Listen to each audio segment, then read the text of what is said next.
Welcome on into week 8 of Endzone. Our game of the week, Eupora, Choctaw County. Chargers coming off an overtime win against East Webster. This one was almost just as exciting. Tupelo making the trek down to Madison Central. Could the Golden Wave get back on track? And Columbus, after a loss to Lafayette.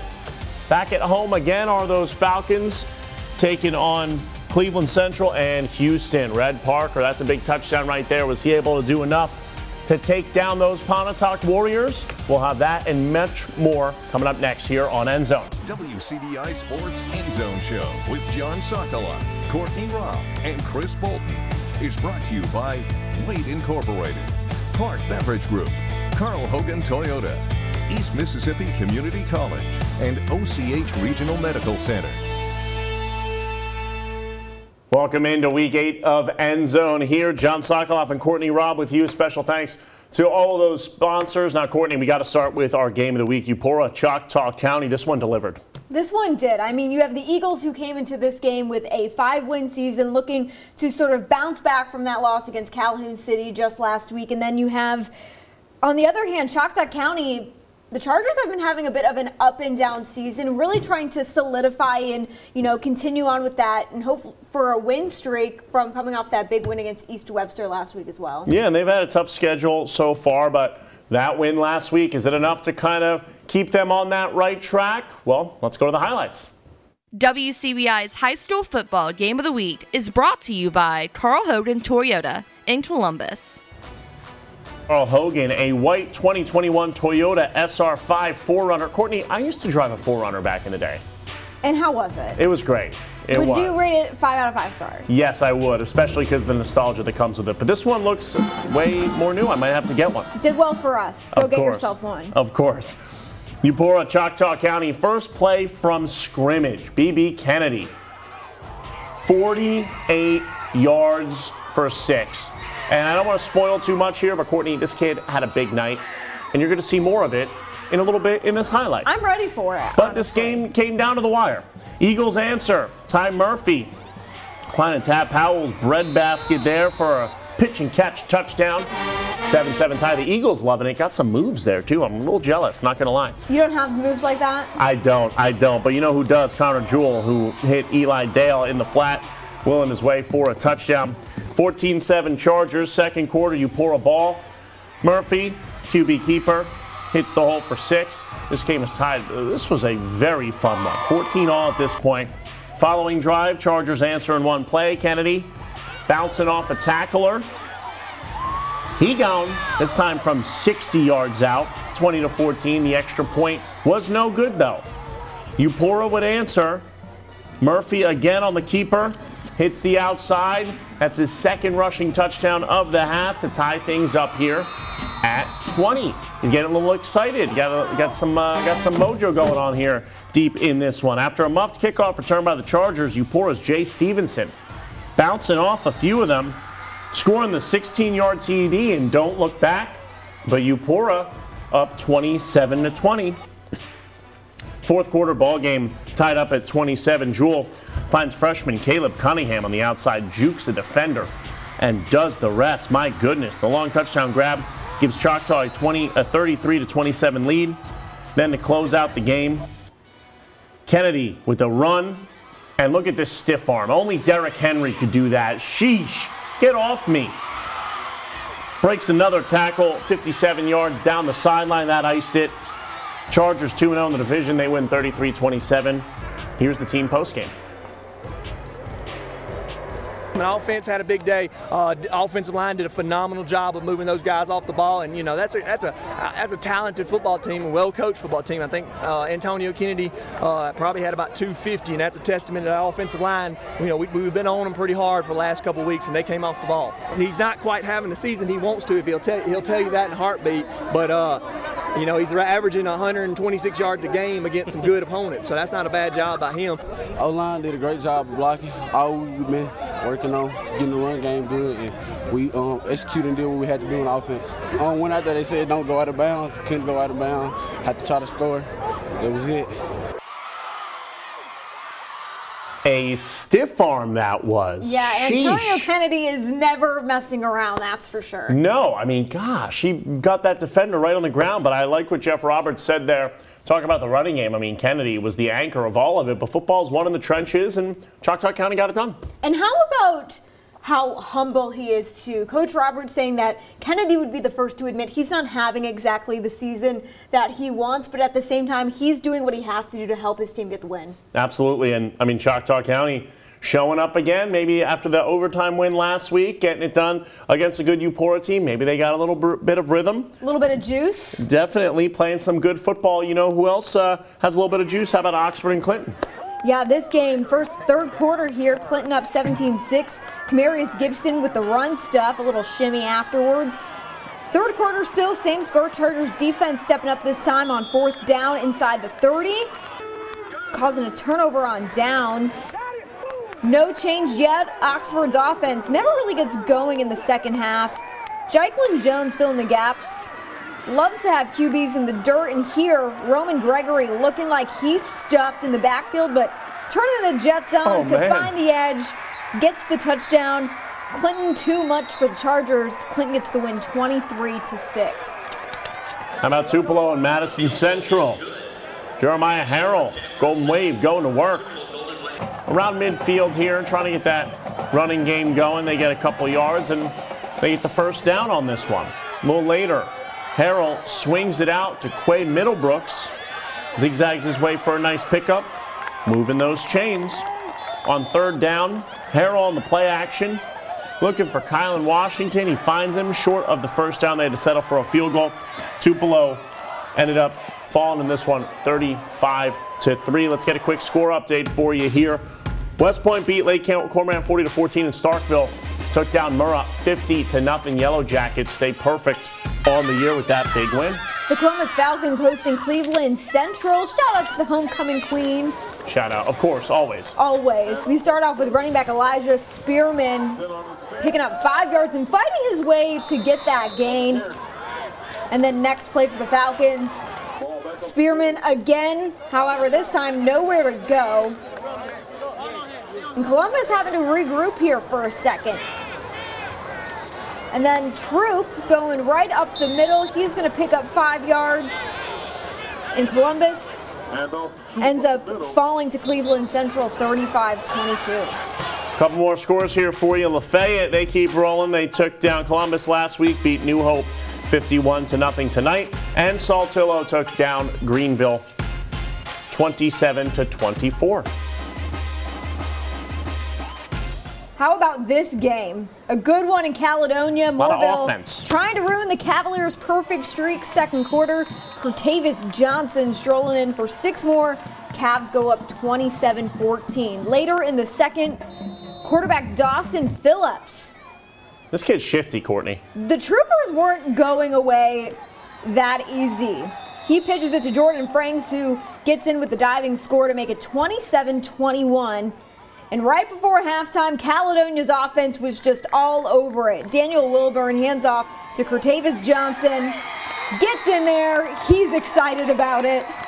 The Cavaliers go up 41-21 at the break, and Caledonia goes on to get the dub in this one, 61-41. About some Thursday night lights at the Holler. Pontotoc hosting Houston first quarter, 14-0 Hilltoppers. Red Parker saying, hey, I want it to be 21-0, and I'm going to make sure that that's the case myself. And then at the end here, Courtney looks at the camera, or at least I like to think he does, throws up the deuces. He's like, yeah, I'm gone, and we're up 21-0. But Pontotoc said, whoa, whoa, whoa, not too fast. Montanique Wilson breaking a couple tackles for a TD. That makes it a 20-7 game. Now 4th and goal for Pontotoc. Nick Townsend, QB sweep to the right. Cuts and stretches across the line. 20-14 now, making things interesting. Then right before the half, Jordan Ball getting it and breaking into the end zone for 6. So his team was actually up by 1, but Houston ended up getting the last laugh, winning it 34-27. New Albany and North Pontotoc facing off in a Highway 15 rivalry. Vikings within the first quarter. Quarterback Reese Kenter getting it out to Tyler Pickens. Taking this one deep into Bulldogs territory to set up a 1st and goal. Then Kent are going to bulldoze his way in for the score. Vikings go up 7-0 after that. North Pontotoc, too much for New Albany. They get the dub 24-14. Someone say Amory, Noxubee County? Oh, I did. Okay. Well, these two teams squared off tonight, and they really established that running game early, did those Tigers. Jackson, here's a 25-yard run right here. And then, hey, look, if the run game is working, you got to keep going to it, right? And that's exactly what Noxubee County did here. Here's a 55-yard run by Triplett for 6.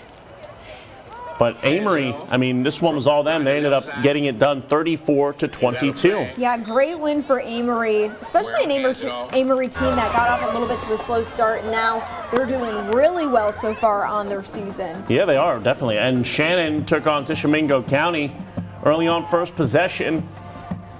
Rolling to his right here, but Shannon ends up coming up with the pick. Devontae Stokes. And then a little later in the drive, Davon Johnson trying to cap it off. This is a Tishomingo County team that fell to Caledonia a little while ago, but here's another touchdown for Shannon. Shannon ended up winning big 48-0. Let's get a couple more scores in here for you. 36-35, Louisville fell to West Lauderdale, and Ripley defeated South Pontotoc 30-15, and Itawamba taking down Corinth 51-27. Don't you go anywhere. We got plenty coming up. Darien Townsend and Winona took on Humphreys County. Was the high-powered offense enough to get it done in that one? East Union playing Myrtle. We're going to urge it up a little bit. How about that? And West Lowndes visiting Hamilton, where the Panthers able to take down those Lions. We got all that and more coming up next. Welcome back to the End Zone. Let's get to some more action. Winona and Humphreys County facing off. Second quarter, Winona up 12-8. Tigers looking to add to their lead. Jacavion Burnley taking it, fighting off the defenders and getting it down. Finally, the defenders get him down. Next play, running back, you know who it is. It's Darien Townsend. Sheesh. You had no questions about it. Picking up another Tiger first down. Watch his footwork here, just escaping anybody to get into prime scoring position. Townsend wasn't done yet. They would kick the field goal. Townsend, you know that he's going to continue with the fancy footwork, cutting and scrambling and holding off those defenders for as long as he can. This one was one that Winona once again dominated. They got the win 46-20. Let's get to some more scores for you from the evening. The Manatee Mustangs getting the win 28-6. A nice win for Tattoo Tech. Nettleton and Hatley facing off in a battle of the Tigers. Which Tiger was the better one? Well, it was Nettleton. They won 51-7. Plenty of first downs for them tonight. Definitely. Aberdeen and East Webster. How about this one? A good win for the Bulldogs against a good Wolverine squad. 33-16. Alcorn Central at Boonville. The Blue Devils coming away with the 40-6 victory. Nice win for Mike Maddox and company.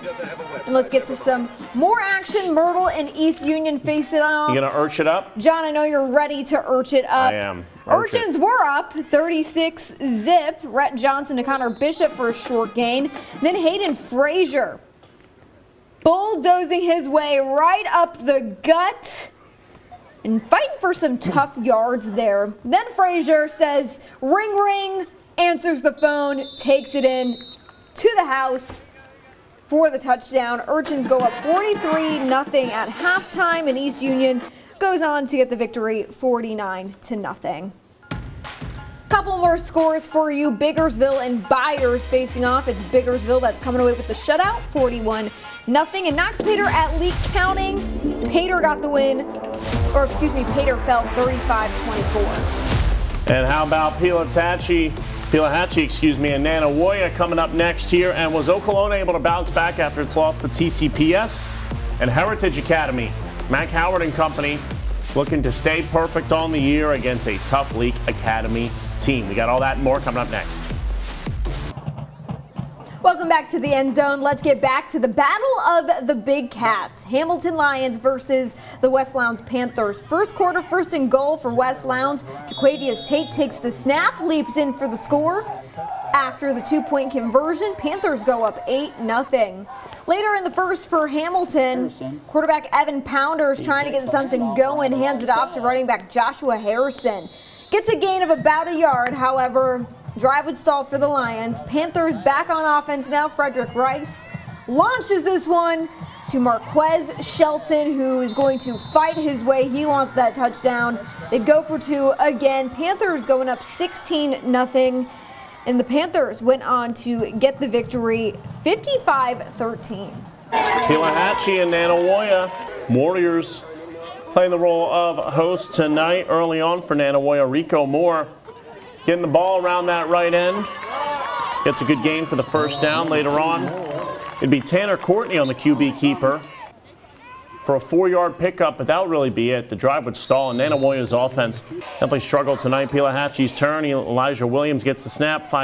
Quay Ragsdale breaks a couple tackles, get loose, and that is in there inside the 20-yard line. Later on, first and goal, Ragsdale again this time.